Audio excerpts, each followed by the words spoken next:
Maria Taylor is taking center stage at NBC Sports ahead of the NBC Sports primetime broadcast of Sunday Night Football during the NFL season. Maria Taylor is situated within the network studios for the preceding slate of games. As the host of Football Night in America, the most-watched weekly studio show in sports since its debut in 2006, she has a distinct responsibility to keep viewers invested and aware of occurrences around the league leading into the signature matchup. The program has a large cast that is dispersed at the studio and live from the site of the game, but nonetheless remains collectively rooted on the gridiron. NBC's Football Night in America analyzes completed games while previewing the primetime showdown about to ensue. Throughout the day, Taylor makes observations and listens to what her colleagues have to say in order to align them for success on the studio show. "It's the production meeting, it's everyone being in the same room," Taylor said. "We're eating meals together, we're talking together, and we're feeling each other out. That is a huge part of it, so that when we get into the studio and the game's ending suddenly, we can remember what a guy was hyped about or excited about or was talking about during the game." Taylor has an array of colleagues with varying experience, all of whom bring different viewpoints and contribute to insightful, salient conversations. Devin McCourty, Chris Sims and Jason Garrett all bring tangible NFL experience and are able to simplify things for the audience. Taylor describes herself as being akin to a point guard in her role, a characterization encompassing her placing metaphorical building blocks to enable engaging discussion. "The setups are definitely when you know that a person is head over heels in love with one aspect of the game. I don't shy away from making sure that I'm giving them a shot at talking about that thing that they love," Taylor said. "That's very important, and then even sometimes they feed off of each other. Great." Within their conversations on Football Night in America, Taylor tries to ensure that she can candidly express her personality and intersperses her opinions as well. Demonstrating such as something she does not force, instead trying to convey a natural, welcoming milieu to the viewers as if they were conversing in their living room. "I always have viewed television as just like it might be a slightly more amped-up version of me, but it is me," Taylor said. "I do believe that the audience can tell when you're faking, and that's the last thing you want to do." Taylor is entering her third season as the host of Football Night in America after initially joining NBC Sports in 2021.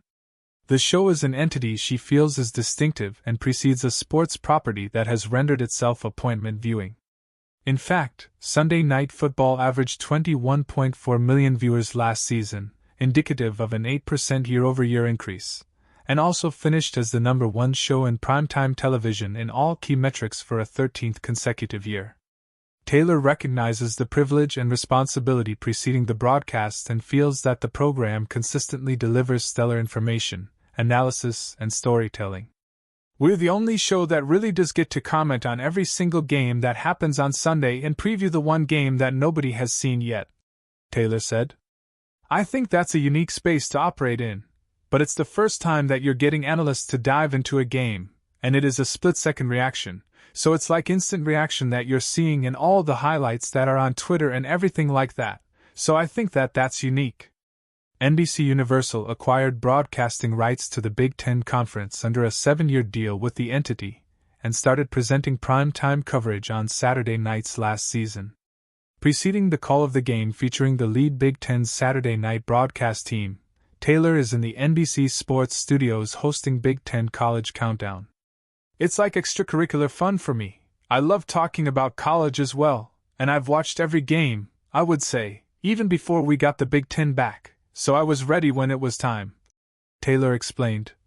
"And obviously the only thing that's really changed is now the playoff format and the idea of transfers, so you got to spend a little bit more time getting to know rosters as the season starts because a lot of things have changed." Taylor attended the University of Georgia under an athletic scholarship for her abilities in volleyball and basketball, balancing both while studying broadcast news. Damon Evans, former Georgia athletic director, served as a mentor and helped her land a job as a production assistant for international sports properties. Shortly after her time on the local level, which coincided with earning a master's degree in business, Taylor was hired by ESPN as a college analyst and reporter in 2014. Upon joining the company full-time, she continued sideline reporting for games on SEC Network and was named to the role for Saturday Night Football on ABC 3 years later. "You're kind of like the first line of defense," Taylor said of sideline reporting. "I always say you're in the trenches when you're a reporter, and it's not the most glamorous job and people don't always give sideline reporters the credit that they probably deserve, but that's where I kind of earned my broadcasting chops." While Taylor appeared on ESPN, she also worked across studio programming and reporting and hosting roles, some of which included College Game Day and NBA Countdown. Prior to the expiration of Taylor's contract at ESPN, NBA Countdown had been slated to serve as the pregame show for the 2020 NBA Finals instead of The Jump, which was hosted by Rachel Nichols. Shortly thereafter, a conversation took place in which Nichols suggested that ESPN should go for it if it wanted to give Taylor more things to do because of what she called a crappy long-time record on diversity. Within the conversation, Nichols stated that ESPN would not find those purported ventures for Taylor from her or in taking my thing away. A recording of the discussion, which took place with Adam Mendelson, an advisor for LeBron James and Rich Paul, was leaked 1 year later, captured by a video camera that was on in Nichols' hotel room and connected to ESPN's servers. Taylor and ESPN were unable to reach a contract extension later in the month, leading to her departure from the company. Following the resolution, she subsequently agreed to a deal with NBC Sports and made her debut from the Olympic Games in Tokyo, Japan, which were played 1 year later due to the global pandemic. One reason Taylor decided to join the NBC Universal division was to continue appearing on marquee events, while also having time off. Up until that point, she estimated working for about a decade without any time to rest, and she was seeking to re-establish balance in her life.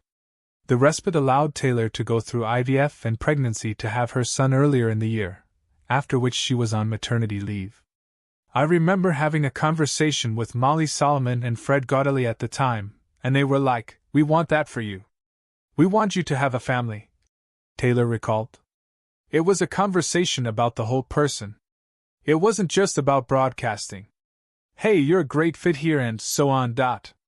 I could tell that NBC cared about me as a person and who I wanted to be as a wife and a mother, and they have supported it every step of the way."